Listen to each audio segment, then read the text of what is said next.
Welcome to Beyond the Scenes, the podcast that goes deeper into topics and segments that you might have seen on The Daily Show. This is what this podcast is. This is how you got to think about this podcast. You ever go bowling, right? You know you want to go bowling, and bowling, you just go in and you have a good time. The stars, the bowling pins, and the bowling ball. But this podcast, we're all the extra shit that you need to be able to bowl. All right, you gotta have the goofy clown shirt. You gotta have the big ass clown shoes. You gotta have beer. You gotta have wings. You have to have an inability to bowl. All of the skills that are required to make bowling fun.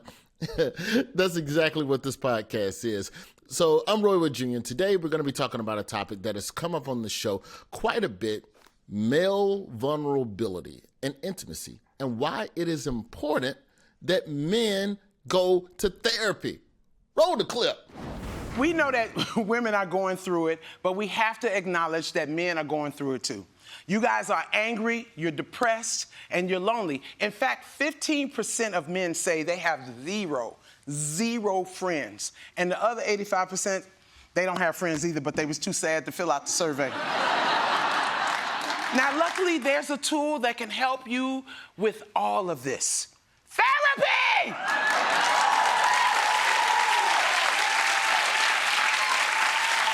Therapy is amazing.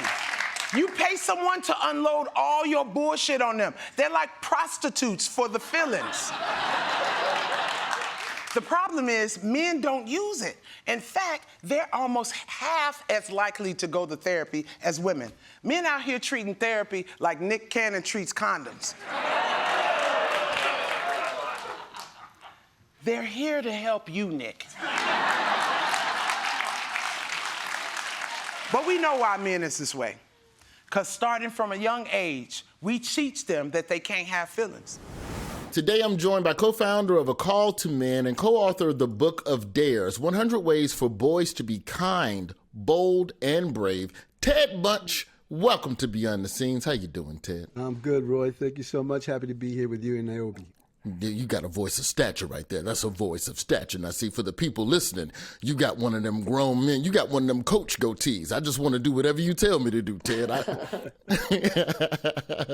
Also joining me is a professor of developmental psychology at NYU and author of the book Deep Secrets, Boys, Friendships, and the Crisis of Connection. Her book was also the inspiration for the Oscar-nominated film Close.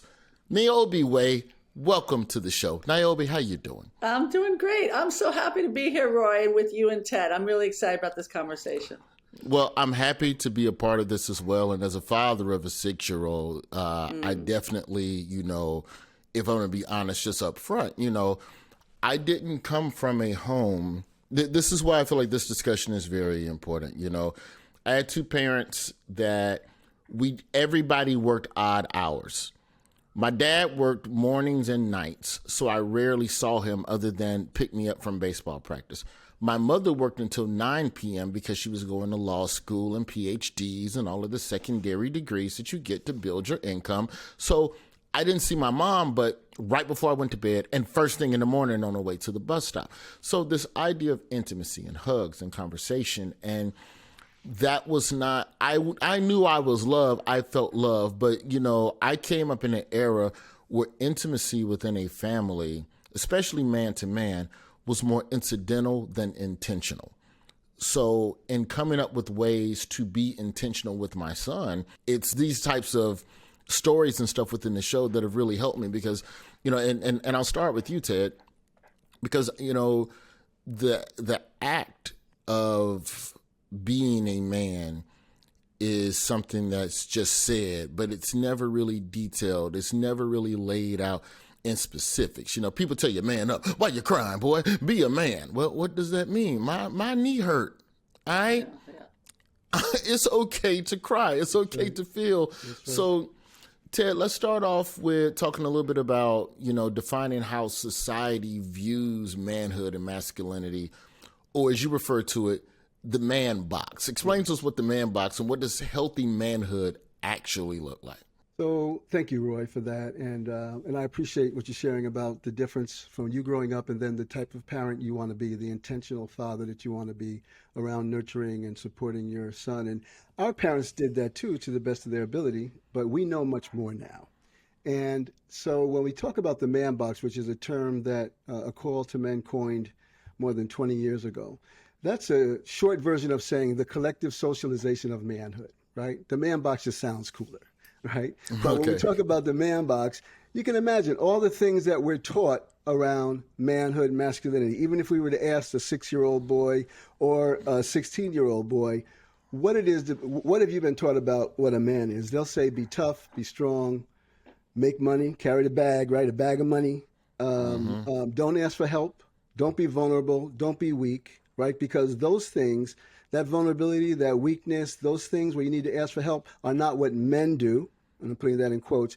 Based on this male-dominated society, it's what women do. And if you're a man that does that, then you've fallen short of the manhood that you're expected to live up to.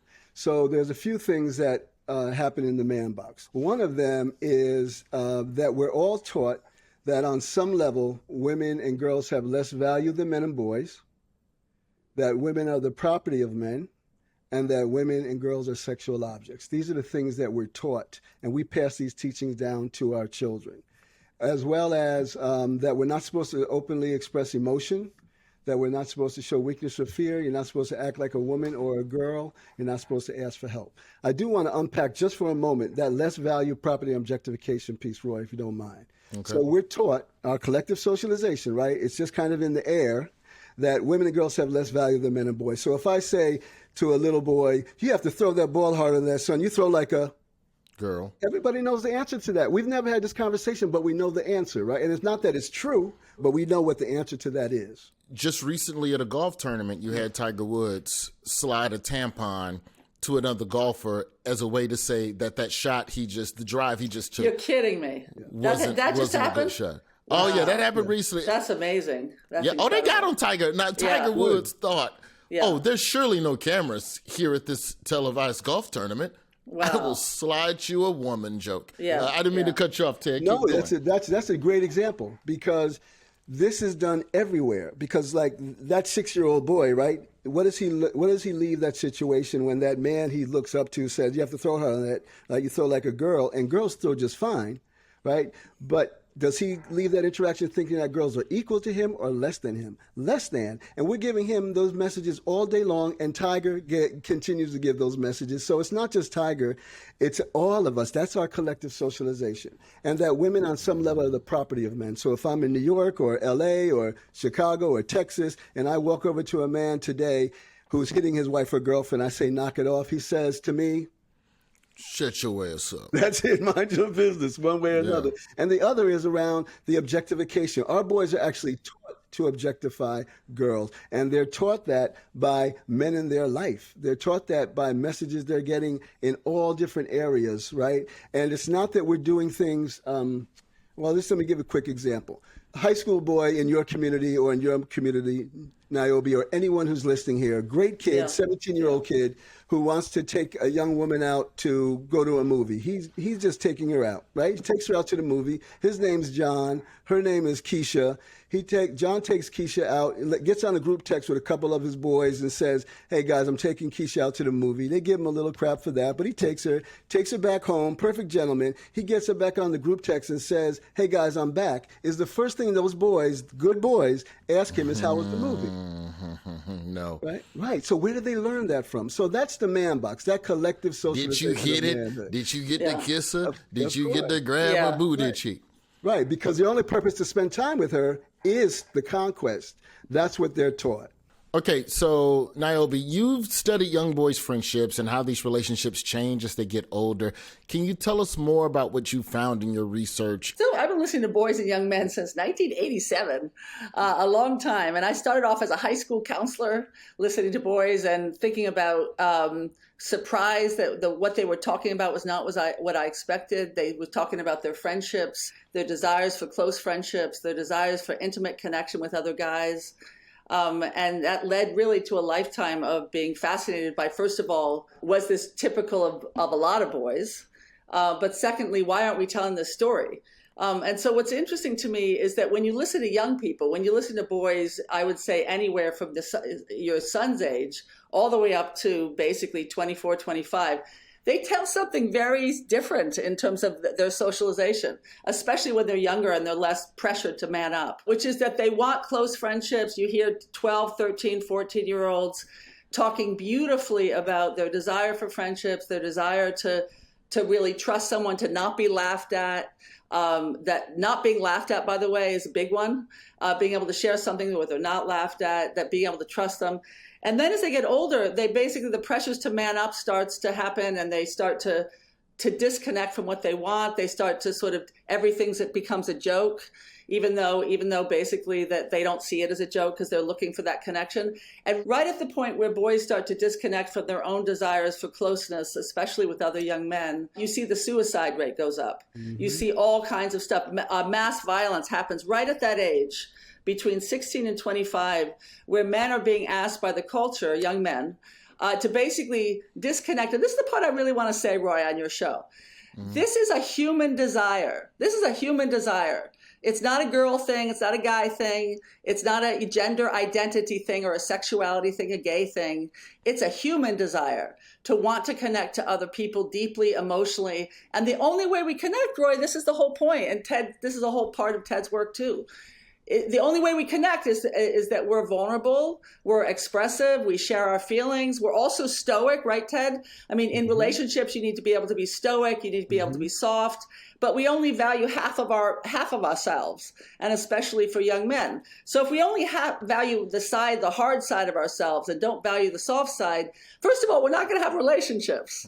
We're not going to have good relationships. Secondly, we're going to be in trouble. So if we raise kids to go against their humanity, go against their nature, which is to be loving human beings, and we raise them to go against that and to actually value the sort of only the hard side of themselves, that's the manning up part, then we shouldn't be surprised that a lot of them struggle when they get older and need therapy, right, Roy? I mean, why do so many men need therapy in the first place? All of the causations that you've just laid out, is that part of why you think men are stuck in, I think, as you've called it, a friendship recession in a way, because you can't be real with your friends, you can't be open and honest for fear of being teased or being called a girl. Man, why you crying? Exactly. Everything that I'm saying comes directly from the mouths of boys. I mean, they will say things like, it might be nice to be a girl because then I wouldn't have to be emotionless.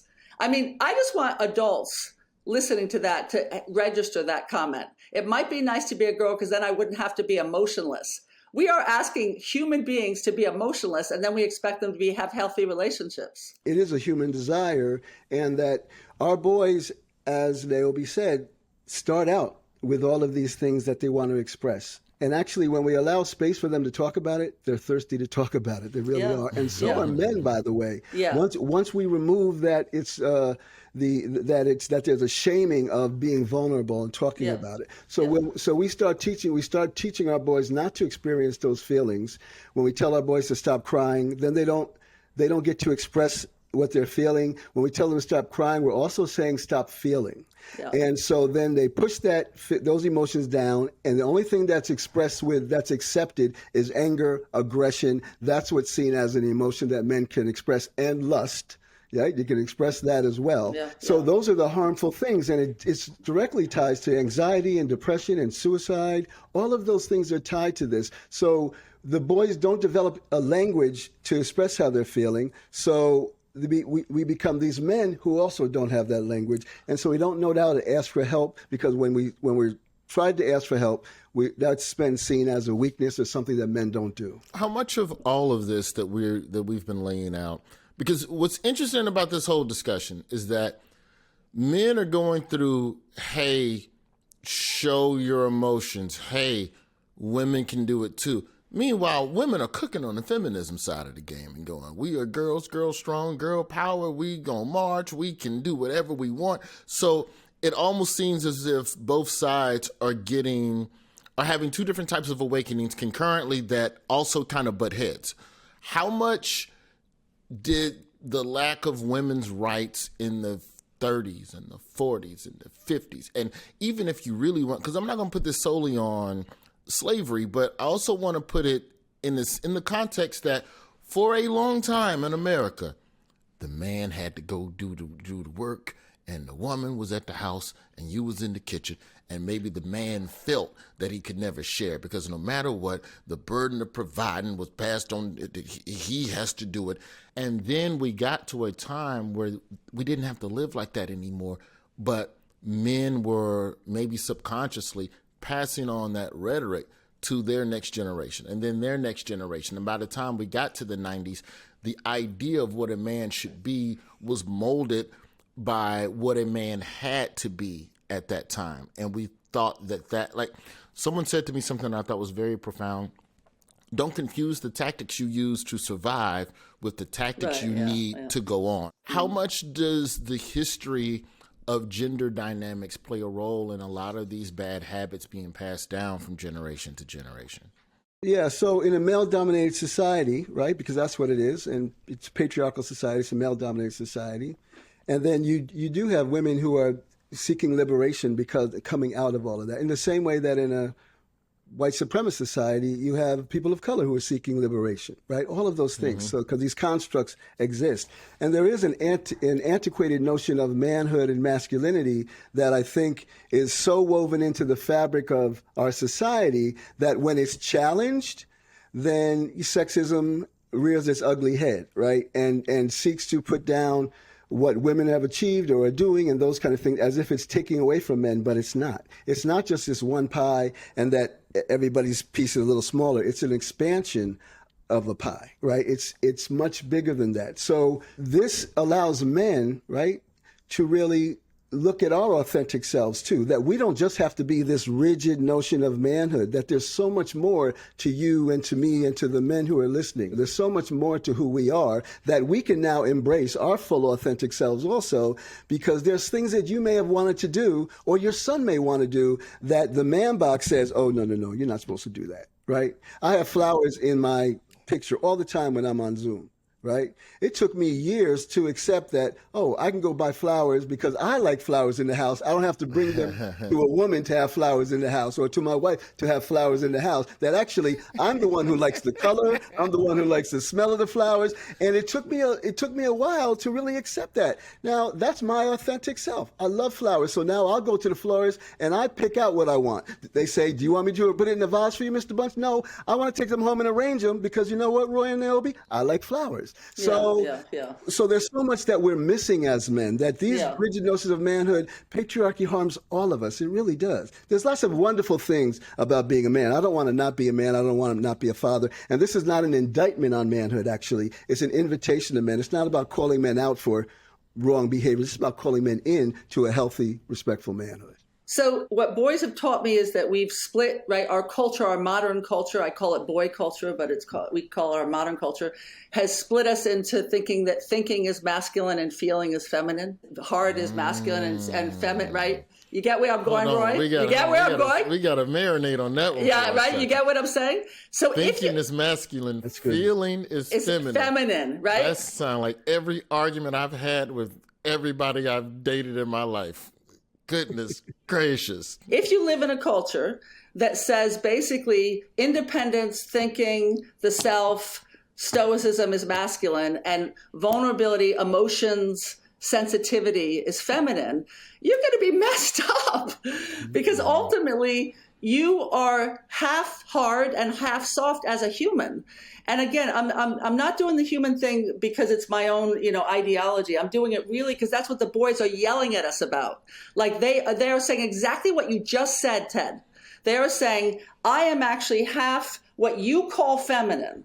I am vulnerable, I am sensitive, I'm emotionally intelligent, I like flowers or I don't like, whatever it is. But things that have been associated with femininity, and you're trying to push that down in me, and that's how I actually build relationships and friendships. So what's your problem? I mean, I feel like young people, honestly, Roy, have been yelling at adults for almost a century and saying, what is wrong with you people? That basically we get it. Young people get it. Ted, you know that. Young people get it all the time. And so I think when it comes to the women's issues, this is what I think, Roy.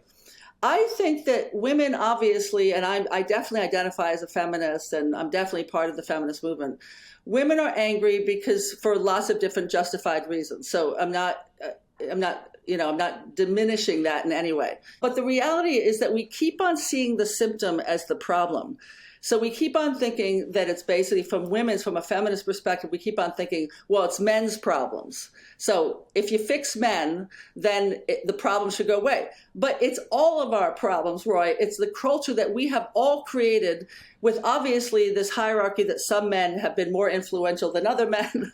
You're talking about white supremacy, et cetera, and some women have been more powerful than other women. But basically, we have created a society that doesn't make any sense, where we've gendered basic human qualities. So then that means is that women are getting mad at men when what we should be doing is trying to change the culture. And the more we sort of blame it on men, actually, the more men just feel attacked. I've heard that a lot. The men just feel attacked when we have to see it as a collective problem. Before we go to the break, I want to delve in for a second with you, Niobe, about your work that you did where you essentially walked me through this. You had 150 boys, ages 13 to 18. Well, I followed them over 4 years. So I followed them.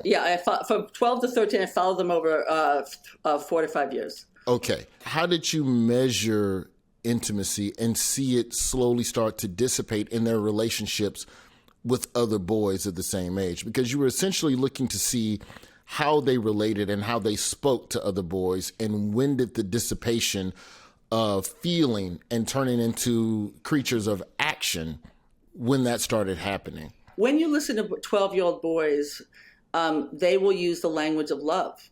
They will talk, given a safe space, right? Not given a safe space, they won't do it. When they talk about their friends, they say, I love him, I can't live without him, or I want to find a friend that I could really rely on and not be, and be myself and be a real self. So the language, it's right there in the language. It's literally, they're talking love, they're asking questions about love, they're thinking about love, both heterosexual love, romantic love, platonic love, all sorts of love. They're having questions about it. And given a safe space, they actually ask it. Then as they get older, it's incredible because remember, it's the same kids. So it's the same kids over time. You start to hear this, I don't care. Ted, you know this language. I don't care, whatever. It's all good. It's all good. No, I don't have, I don't connect to someone that much anymore, but it's all good. That whole pressure to sort of sound like you're totally invulnerable. So you hear it in the language. And then you also hear the anger. You hear the sadness.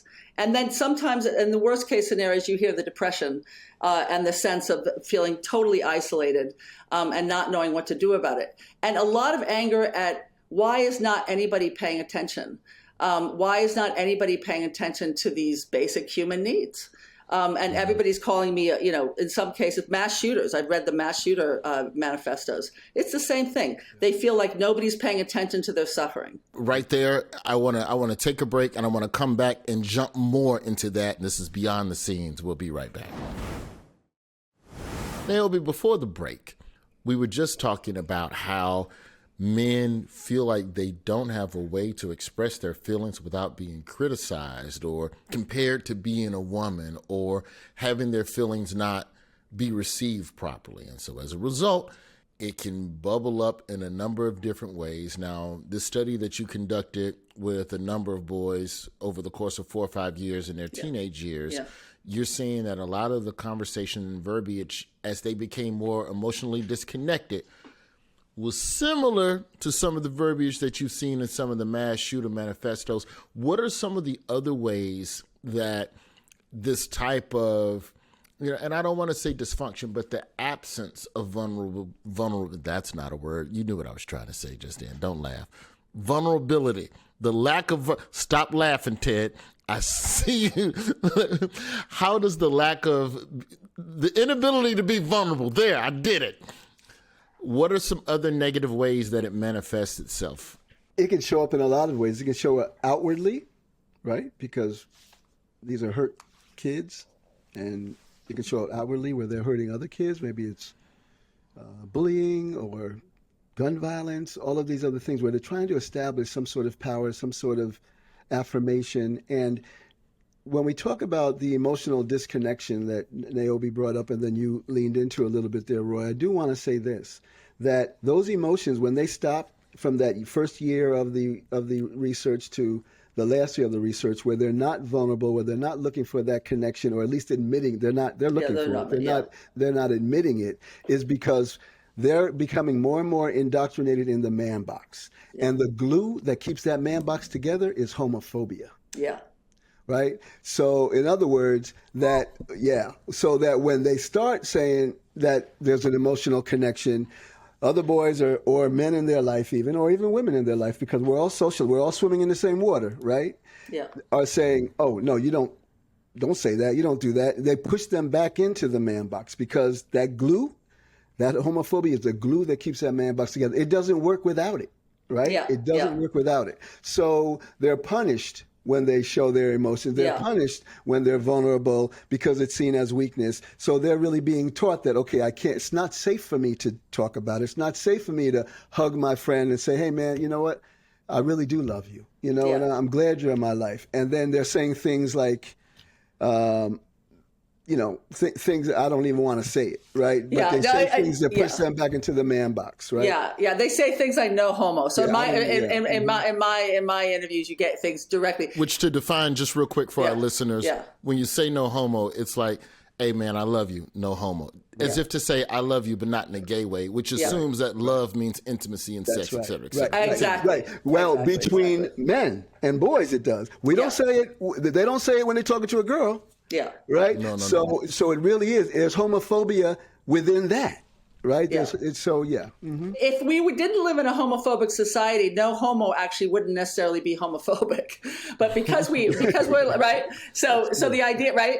The idea is don't be such a girl or no homo is misogynistic and homophobic because we live in a homophobic, misogynist society. So but I think I really like that image, Ted. I'm going to use it again too and quote you, of course.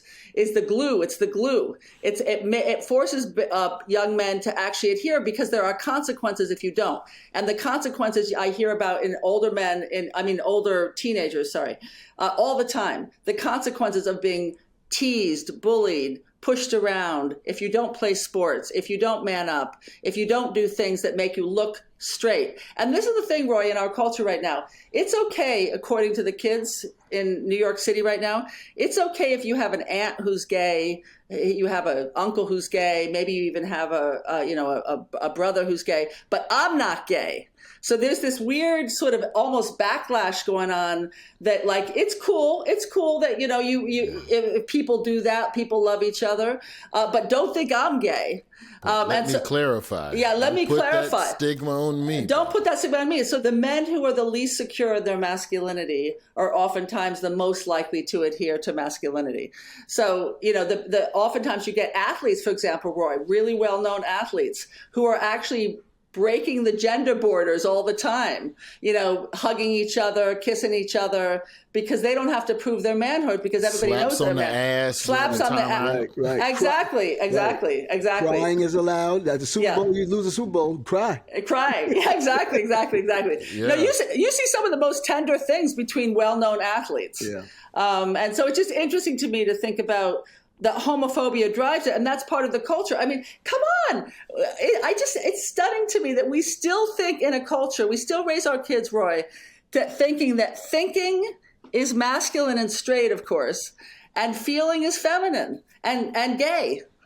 Because obviously femininity is linked with being gay in a homophobic world. I also like that thinking is masculine, feeling is feminine, and that when women think, they're punished for that. Exactly. When women exactly. think and show their intelligence and all those things, men say things like, "Yeah, well, she need to be in the kitchen," or they're doing things that diminish that, right? Exactly. So, because it challenges, again, this patriarchal notion of male dominance. Yeah. When we talk about that as parents, so last year I had the pleasure of going on Finding Your Roots. With the wonderful Dr. Henry Louis Gates. And amongst all the things that I found out about my family tree, I knew that I did not have, when I was born, I had one living grandparent. What I did not know before that television show was that my father lost his father when he was 4. And from that time on, there was no male head of household per census data every 8 years that was done when my father was living with his mother, well into adulthood. So as far as I know, there was never another man of the house in my dad's life. And so it really reconstituted a lot of how I viewed how he raised me. And so there was one thing that always came up without getting into this isn't me unearthing family trauma and drama or anything like that. But I just know that one thing my dad would always say whenever he was losing an argument with my mama was, I pay the bills. Because my mom was pouring all of her money into grad school and 2nd degrees and 3rd degrees and law degrees. You ain't I run the house. You know how we get, Ted, when we lose an argument. We start bringing up receipts. But what I didn't realize until I became a father myself was that was the first thing that I defined as manhood, was my ability to provide and clothe and feed. And it wasn't about feeling and connecting with my son. I knew that was important, but it was not what I prioritized because the idea of paying the cost to beat a So the example you get is the example you see. There was no book. There was no Dr. Seuss for this. There was no Bearstein Bears about fatherhood. So, how do fathers provide, a model not only to their sons, but to their daughters about what they need from a man when they go out and start dating? How can we as parents, especially as fathers, set a better example and roadmap to what masculinity looks like? Because I feel like the issue that I'm dealing with as a 44-year-old man, I could say that the issue I'm dealing with is trying to relearn something while also teaching it to someone at the same time. So your father, with the belief that I'm the provider, I pay the bills, all the things, those things are important.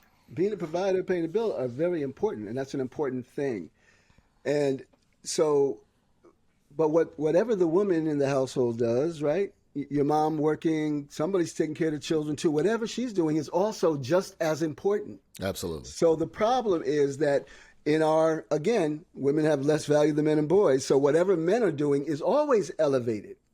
Our default setting is to give men the benefit of the doubt. Our default setting is to elevate what men do over what women do. So what women, she stays home and takes care of the kids. Have you stayed home and take care of the kids? You run back to your job. You know what I'm saying? That's work, right? So it isn't like that's not work, but it's not valued because women do it. And honestly, when men do it, it is valued. Oh, what a great dad. He's doing all of those things, right? When women are juggling this all day long, work and home and their relationship with their spouse as well. So we often put much more value on what men do and not on what women do. And that's really the way it plays out, which is harmful and it's disrespectful.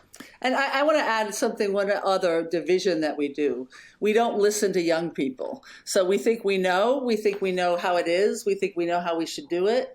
And if you actually listen to 5-year-olds up until, as I said, up until whatever, in the 20s, they tell you a story about who we are as human, what gets in the way, and how to solve it. A 5-year-old boy says to his mom, who comes into the kitchen, the mom's going through a divorce, the mom doesn't want to have a sad home.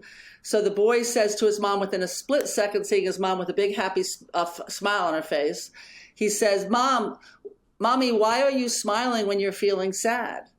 And what that 5-year-old is showing is he is asking, why are you faking an emotion? That's a deep feeling. Another 5-year-old boy said to his mom, Mommy, are you yelling at me because your mommy yelled at you? I mean, think about how genius we come out into the world as humans with that natural intelligence. And then what happens is we grow up and we become less intelligent. And I'm not just being snarky when I say that. We really do become less intelligent. We become more cowed over by our cultural norms. and we don't listen to our heart, we don't listen to our minds, we start believing in things that we know are not true. My daughter asked me that at 8. Why do we believe in things we know aren't true? And we start believing in things about ourselves. Because 7-year-old boys, Roy, I promise you, they know this stuff we're talking about right now. They don't need to be taught this stuff. What role does society play, especially in Black and brown fathers, dealing with all of these extra cultural pressures when they're outside the home, and being able to, or not being able to partition those stresses and bringing that into the house? Because I'm sure to some degree, my dad dealt with a lot of racism because that was his calling journalistically. So you get a nice full day of white folks yelling at you at a couple protests, and you come home. Yeah, you might be a little bit more on edge, and you probably are also a little bit more disconnected with your child because you're still processing your own stuff that's going on out there in the real world. How does mental health play a role in men sometimes misplaying the role of father? Fortunately, mental health, talking about mental health, accepting mental health is becoming more and more acceptable among men. And it's really because men who have an influence and platform, people like yourself, Roy, who can talk about mental health being important, other men are listening to that and saying that, oh, okay, so, maybe it's not about weakness. Maybe I do need to do that. Because we know on some level that this isn't working for us either, right? Men know that. Mm-hmm. But when we talk about, again, the construct of racism, so we have men who living in this man box and the stressors around that, not asking for help. So we don't go to the doctor when we need to. We don't ask for help when we need to. All these other things, anxiety and depression are really off the charts. Suicide is about 3.5 times higher among men than among women. Men are living only about 5 to 6 years less than women for all of these things, including not getting medical checkups for prevention, but we go in more for intervention, all of those things. But then when you have the issue of Black men and men of color, the trauma, as you said, of just walking around every day in a racist society is a very traumatic thing. So much so that we do it so much that it's kind of like we don't even pay attention to it anymore until it's extreme, like like George Floyd or something. But we're dealing with these traumas all the time, and our boys are too. Right? The boys are also. So they have to have a place to be able to talk about that, to debrief about it, to see that it's not about them, that it's not that anything wrong with them. It's actually the opposite, that they're good and that they're worthy and that they are enough, but they're not getting these messages. So we need to lean in, especially for our boys and for our Black men. But again, because of this, the need to prove that yourself in this man box, and Black men haven't really had the opportunity in the same way that white men have, right? Because white men can do it, and so Black men can do it. You'll see it more in sports, entertainment, music, that kind of thing, where you'll see many more images of Black men who are really successful, where white men get to play out this power and control thing in all areas, right? So it can be exaggerated also, but it also can be something where it's really harmful for us because it limits us so much as Black men. It really is a limiting thing, but it's also a way of protecting ourselves. Niobe, I want to direct a question to you. And Ted, feel free to jump in. I'm going to paint you the scenario. Yeah, okay. You tell me what the hell I should have said to this child. Okay. So I take my boy to a kid's birthday party, and like a 5-year-old just turns to me, and we're just watching. It's not my child. It's someone else's child. I don't know whose child. And he asks with a straight face, "Why do men work harder than women?" Yeah. And I just, And you don't want to give the wrong answer and poison his child, and then he takes it back to his family, goes, so-and-so's daddy told me that men all, and I was like, hey, we all work hard, and we have to look to make sure that we see the work. Just because you don't see the work doesn't mean that the work isn't happening. And I just kind of ate my pizza and drifted away from this child before he asked more deeper philosophical questions. What role does media play in influencing the perceptions of, what it means to be a man, what fatherhood means? Does the type of content that we're exposing our children to also kind of perpetuate those roles just a little bit. Yeah, absolutely. As I became more conscious of gender equity within the home, there was a show as Peppa Pig. I was like, let me make sure Mama Pig out there doing some stuff too, and then it ain't just Daddy Pig coming in the house with the briefcase. Yeah. So I had to run every show through a filter. But what role does media play in a lot of this? Okay, so first I want to ask, I want to give you some support for how you responded to that boy. But I do think that when people say things that make as if what we're trying to fight against real, like men work harder, men are more human than other people, or men are smarter, or whatever it is. The best way to deal with that, whether it's little kids or your colleagues, Roy, is to ask questions about it. Like, so tell me about why you think they work harder. So what's the example? And then the idea is to say, okay, so tell me about what your mom does. Like, tell me what, right? So that you're engaging the conversation, because ultimately what I learned from working with college students, Roy, is if you say you're wrong, that, it never works. So I basically try to figure out what is their mindset that's making them think that. And then all of a sudden introducing, like, let's think about what women do. Let's think about what your mom does. And so that they can begin to recognize it without being told that they're wrong. And I think media, of course, reinforces. I mean, it reinforces this incoherent, immoral, amoral story we tell about ourselves, that there's some humans that are more human than others. There's some human qualities that are more valuable than other human qualities. And we repeat that story. So media just reinforces it. And I don't care what kind of media, it reinforces it. Now, obviously, shows like this are critical, because this allows us to disrupt those narratives. So I don't want to make media all blanket, but obviously it does. I mean, we are living right now in an immoral, amoral, immature culture, and we got to disrupt it with these kind of conversations. On the other side of the break, we're going to talk solutions, and I want to know how hopeful you all are for this next generation of men coming down. How hopeful are you from a 6-year-old? I want to know. I want to hear it straight out your mouth. This is Behind the Scenes. We'll be right back. Beyond the scenes, we are rounding third and headed for home. It's been a wonderful, wonderful discussion here. How can somebody prioritize their mental health? And if you are a man that is in a friendship recession now, we're not talking about teenagers, we're talking about grown men. What tools can men take to build and deepen and strengthen the connections that they already have? Normalize it.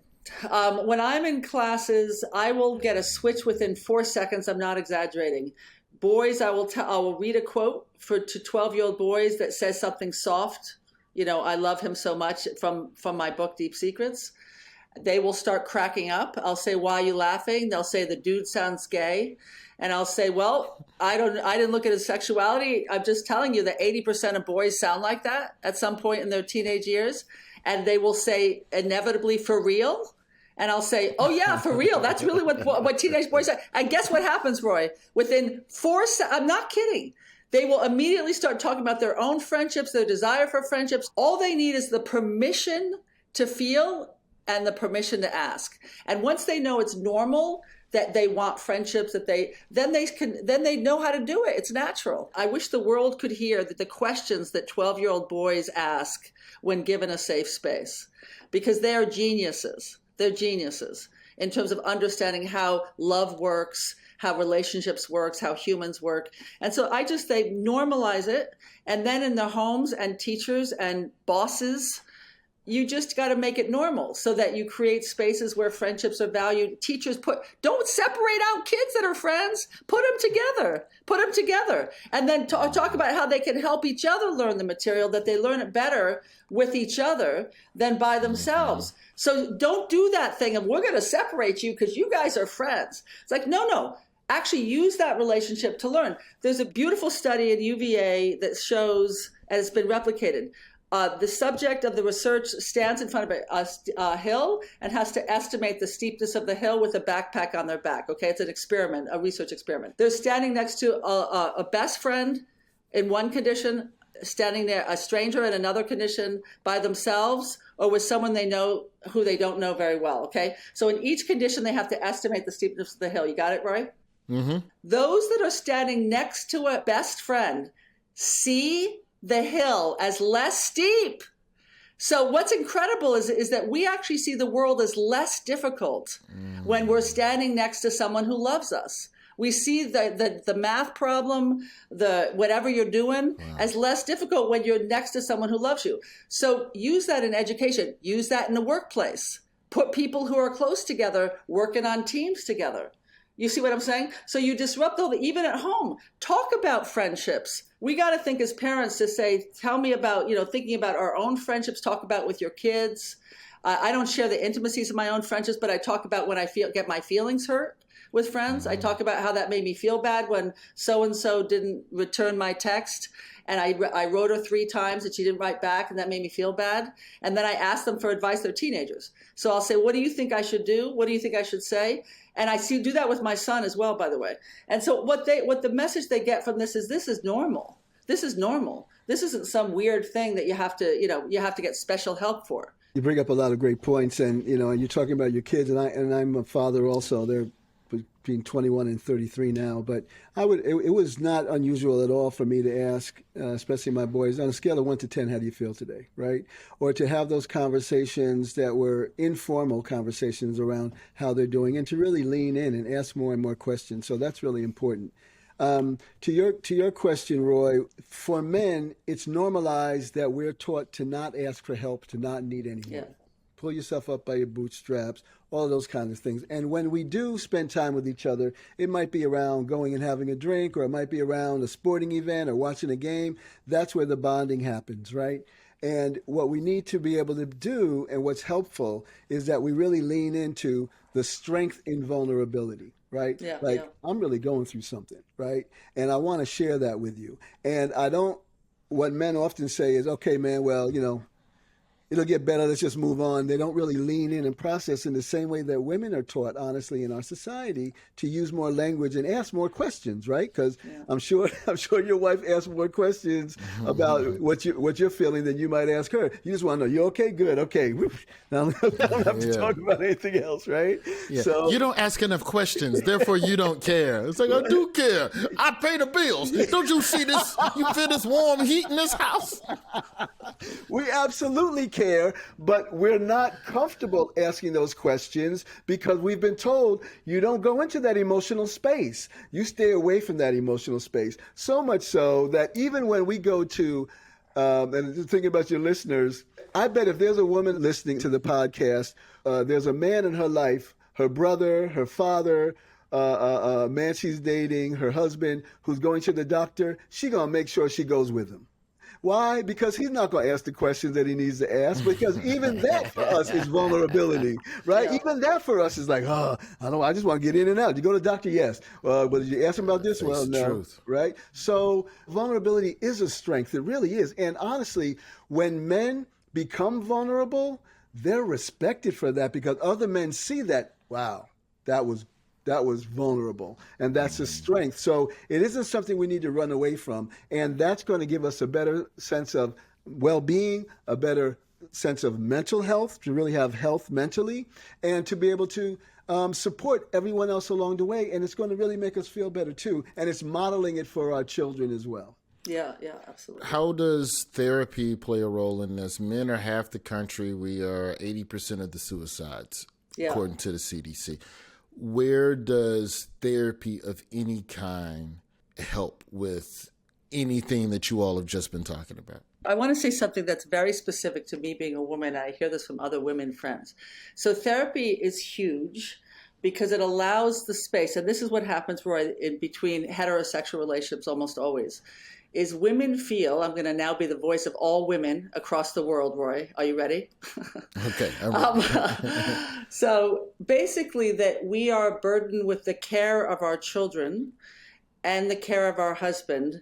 And now with this new emotional awakening of men, we now have to be the therapist for our husbands as well and our partners.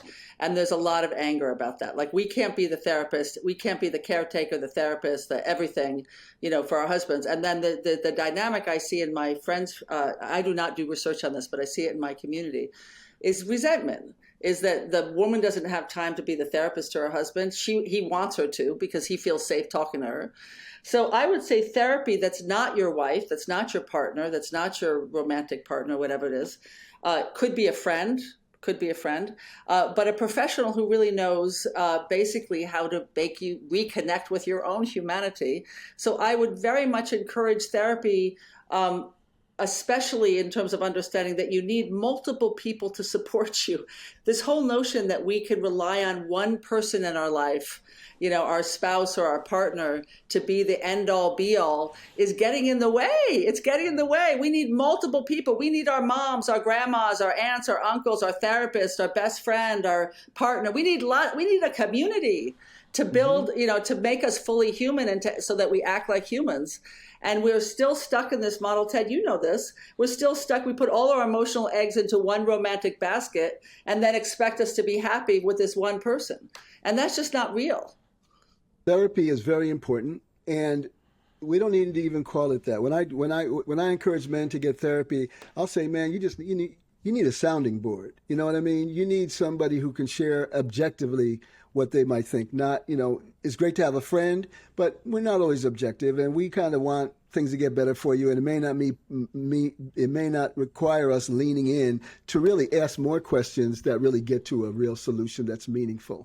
That's more meaningful. So really encouraging therapy for men. I encourage therapy for men. I've been in and out of therapy for different things throughout my life. My children know that. My children have also engaged in therapy at some point in their life because it's not something to run away from. It's actually, they needed a sounding board too. And I would say, even just go to share any frustrations you have about me or your mom. Like, just go to start talking about things where you can share some things that you may not feel totally comfortable sharing with us at this point.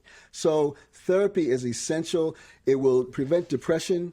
The anxiety among men is off the charts. As you said, suicide is really 3.5 times higher than women. And 80% of suicides, I believe you mentioned, from the CDC. So there's something that's not right, that's not working for us as men. So this is the fix. So with all of that being said, let's end it here. We've already kind of unpacked ways that we can try and change the culture. What hope and optimism do you have for the future of manhood? I have a lot of hope. Go I have a lot ahead, of Roy. hope. It looks like you're not finished, Roy. Well, we're going to see how this will grow up. You got to understand, my sample size is 1. Y'all the ones studying 150 people and writing books. I'm not writing books. I'm just raising 1. He seems to be doing good so far. Sure He's definitely in tune with his emotions and expressive about it, way more so than I was at the same mile marker. And that's what we need to allow, right? We really need to allow our children, like your son, to embrace and express his full range of emotions. And we need to do that too. When he's going through fear, we can say, I feel afraid too. And this is what I do. And I want to work through that fear, because on the other side, no matter how it turns out, it's always good that I've worked through that fear. So we're not saying don't push our children to confront things, even if they're difficult. We want them to, but we don't want them, we don't want to motivate them by denigrating them or using girls or women or others to say, don't be like that or don't be like this, right? Those are the kind of things that we really want to do. We want to have them express through their language what's going on. So I have a lot of optimism about men, about manhood. I think that we've reached a point where it's clearly not working, and we know that. And so now it's just a matter of time of how do we need to purge what needs to happen so that we can start talking in real ways that really connect with our humanity. That's the real thing here. Really connect with our men. Just as there's a racial awakening in a lot of ways, and it's difficult. It's painful. People are being triggered all the time, right? So it's difficult, but we have to get through it. And the same thing here around our own mental health and our own sense of well-being. I think, first of all, we have to make sure we're locating the problem where the problem is. So the problem is not men. The problem is not women. The problem is not non-gender conforming people, right? The problem is not Black people. It's not poor people. It's not immigrants. The problem is a culture that doesn't align with our nature, and a culture that doesn't nourish the best angels of our nature, right? So the idea is, if the focus is on valuing both the hard and the soft sides of ourselves equally, men and women, non-gender conforming, I don't care what your identity is. You're hard and soft. If that's our goal, which it should be, then it becomes easy because we're naturally hard and soft. And the hope is, and I work with, remember I teach at NYU. So I see 100 college students a semester. And the hope when I see those young people across race, across class, across nationality, all sorts of young people, they are starving, Roy, for this conversation. They are starving for it. They are literally, I'm not even exaggerating. They're yelling at us in my classes I teach of like, what is wrong with you people? And this is what we want. Why are you still saying academic achievement is more important than close friendship? Like, why are you still saying that? Because that's not what's important in the world. I just have to say, the fact that even this close got this nomination, it's just about boys' friendships. That's all the film is about. And then something happens because the friendship gets in the way. And the enormous response to it means that cultural change is already happening, Roy. It's already happening. This has been a wonderful conversation. I cannot thank both of you enough for giving me a piece of your time and giving our viewers a little bit of knowledge. That's all the time we have for today. Ted, Niobe, thank you so much for going behind the scenes with me. Yeah, thank you so much. Yeah.